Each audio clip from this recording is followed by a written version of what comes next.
Good morning. This is Doug Davis with Caron Realty, broker in charge.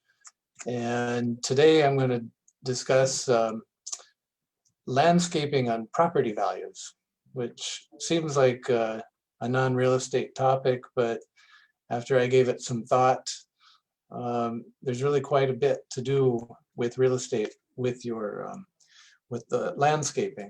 And this, by the way, was a request from a viewer wanting to know more about this. So here goes. It's interesting. My understanding that gardens started with the French from Louis XIV, who started the global rage of people having little yards, trying to duplicate his enormous garden. It's absolutely enormous in Paris. At the Versailles Garden. And apparently that's where it all started from. So we all have these yards and most of them try to keep up with it. But does it make a difference in real estate? Yes, it does. There's a number of points here. To me, it's a reflection of the condition that might be inside. So if you take care of your house, you're probably going to take care of your garden. You're going to mow it and keep it going and make it look nice.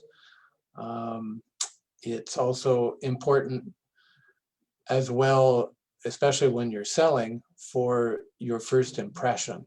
So oftentimes people will do a drive-by first before they make the appointment with their agent to go in and take a look. So they'll go and do a quick drive-by, look at the neighborhood, look at the houses around the neighborhood. And it's important that your front yard looks good and it's picked up and the plants are alive, not dead. And it's important for what you have in your yard.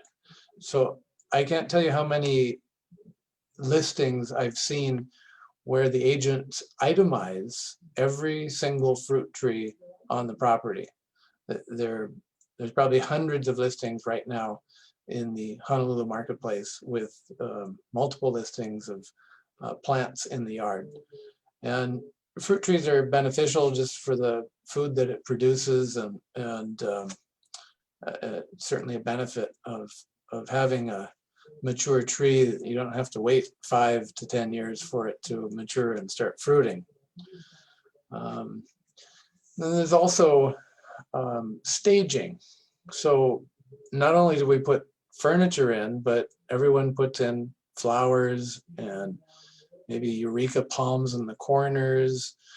There's mobile plant people that rent you a plant, rent a pot, and put it in a couple of them in the house, and then they come once a week to water them and take care of them, and then when you're done they pick them up and take them out. So that's all part of the landscaping. I have a good example. A number of years ago I had 2 1-acre vacant lots, different owners, different locations, but within maybe 3 or 4 blocks of each other. And 2 different owners wanted to sell at the same time and got both the listings. And I recommended to both of them that they clear the lot. They were covered with tall grass, maybe 2-3 feet tall, and hollycoa bushes that were 6 feet to 8 feet. And I just said, clear it. Take your car or rent a Jeep and run it over, or get a weed whacker or hire a crew and just have them remove everything. And so one of the owners did. He rented a weed whacker and he spent days out there. It's an acre now.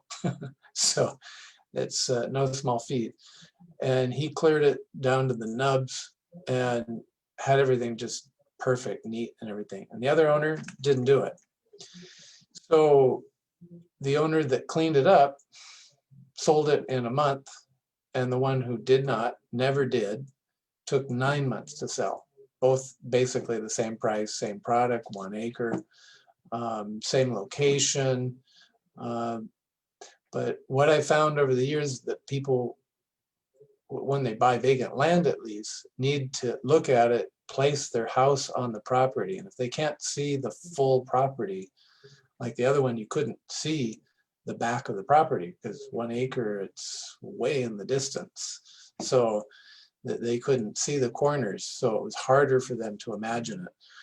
So there's a good example of, well, clearing your landscape. The lot that didn't clear was also cited by the fire department for having flammable grass on the property, a hazard to the residential neighborhood that it was in. He still didn't clear it, but it changed because it rained, and instead of being brown, it turned green. So it wasn't a fire hazard anymore. So we got out of that one. But that's part of the thing when you have vacant land. You really should keep it clear the whole time, and it helps when you're selling it. My own home, I think it's hysterical. My yard man called up and said, well, there's nothing to do on your property other than mow the lawn. I said, yes, I've been planting everything so that there's ground cover, so that they drown out the weeds and there's nothing left to do. And I've removed hedges so you don't have to trim and clip them, and trying to do everything so that it takes care of itself without weeding and little care, and plants that don't have leaves that fall off. I select plants that are very easy maintenance. If you know rhapis, the leaves, it's kind of a small palm. The leaves don't even fall off. So that's easy care. So there you go. That's just a little, it seems like it's not real estate, but showing you the examples, it really is. It's just not a technical thing, but it's certainly a visual first impression, and something that you should do, especially if you're going to be selling your property and having it look good.